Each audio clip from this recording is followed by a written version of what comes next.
There was a very early idea that we would need a map to orient the audience within the fictional worlds of Westeros and Essos. We started talking about the need for grounding the series geographically because it's a fantasy series. These are places we don't know. So if we were going to do a map, why not do the coolest map anyone's ever seen?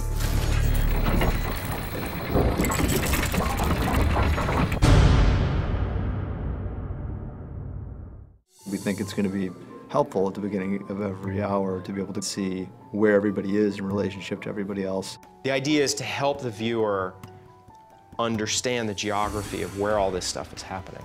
We didn't want to do the traditional thing where it's a parchment map and it's flat. We really wanted to do something very different and very elaborate and complex that sort of mirrors how complex this world is that we're representing in the title sequence. What we wanted to do was create something different than we've seen before, so that when people turned on the TV and started watching the show, they were transported to somewhere else. Everything was really based on the fictional world of Game of Thrones.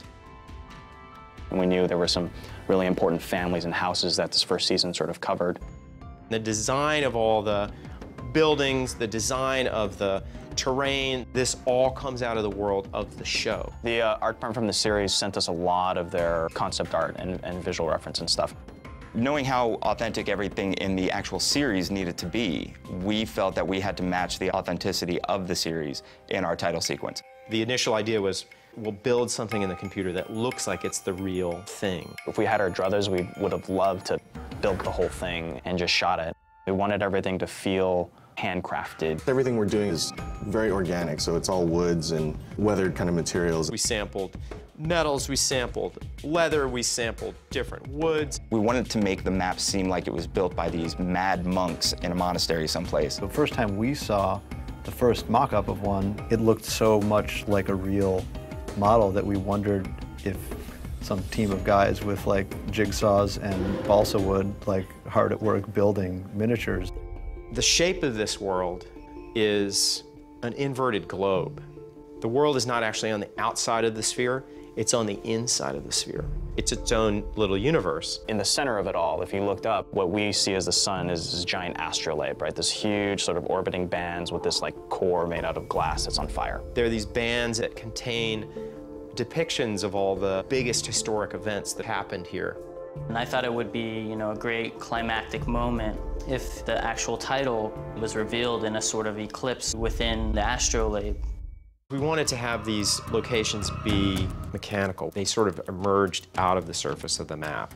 A big influence for us there was Leonardo da Vinci, his robots and the mechanics of the things that he made. Everything is connected to everything else through a series of virtual gears and pulleys and shafts. You have little spinning worm gears. You can see all the detail. This actually moves. And it works like a real thing. We wanted to make sure that the audience knew which families of characters were associated with each location. So we put their sigil in that location. We wanted the sigil to be the main gear that is powering each castle. And that motivates the entire animation. As new major locations come into play over the course of the season, they come into play on the map. Over the course of the different episodes, you should be able to glean a lot more information if you're looking for it. This map will evolve with the show and hopefully into future seasons. We put everything that we possibly can into the title sequence to make it as great as it can be. It's just such a visually rich and stunning credit sequence. It's the kind of thing that people are going to watch over and over again for the pure joy of just seeing the crazy genius that went into the map.